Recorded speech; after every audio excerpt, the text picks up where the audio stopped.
আসসালামু আলাইকুম বন্ধুরা, তোমরা সবাই কেমন আছো? তো আজকে হচ্ছে ঈদের দিন আর আমি নামাজ পড়ে চলে এসেছি। আর এবারের ঈদটা আমার জন্য একেবারে ডিফারেন্ট, কারণ এই প্রথমবার আমি আমার শ্বশুরবাড়িতে ঈদ করলাম। কিন্তু হ্যাঁ, এখানেও আমার ঈদটা বেশ ভালোই কেটেছে। বাস আব্বু আম্মুকে একটু মিস করছিলাম আর আমার কাজিনদেরও, বাট যাই হোক শেষমেশ ভালোই ঈদটা কেটে গেল। তো আমি এখানে পায়েস খাচ্ছিলাম আর একটু পরে ও হাতে করে এইসব নিয়ে আসলো বাজার থেকে। একটা আমার ভাগ্নির জন্য আর একটা আমার ভাস্তার জন্য আর একটা আমার জন্য। আমাকেও ছোট বাচ্চাই মনে করে।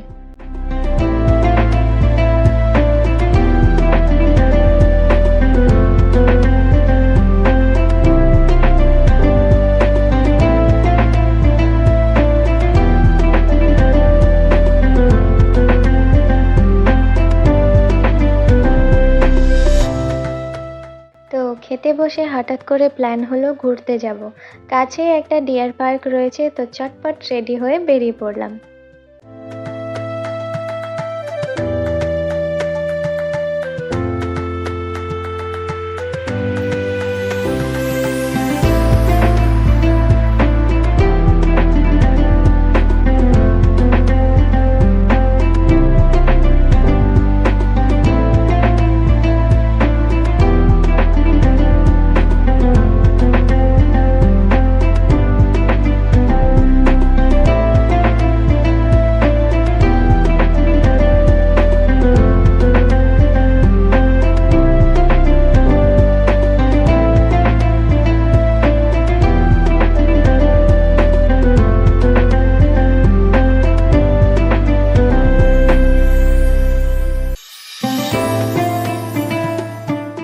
অনেকক্ষণ হাঁটার পরে ফাইনালি একটা ছোট্ট পার্ক দেখলাম আর তার পাশে একটা বড় করে নেট দিয়ে ঘেরা পাখির একটা ঘর ছিল।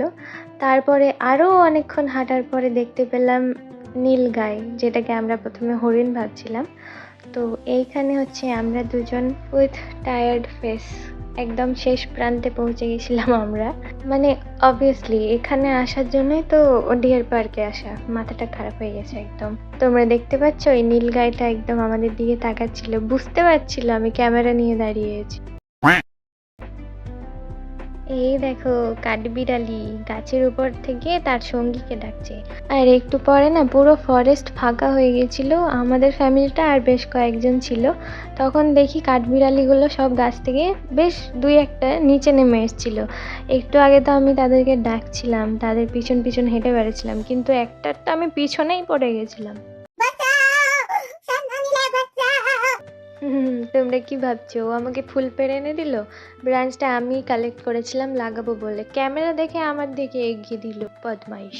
আর হ্যাঁ, এটা হচ্ছে সায়ান, আমার ভাস্তা, দাদার ছেলে, দাদা বলতে আমার ভাসুরের ছেলে।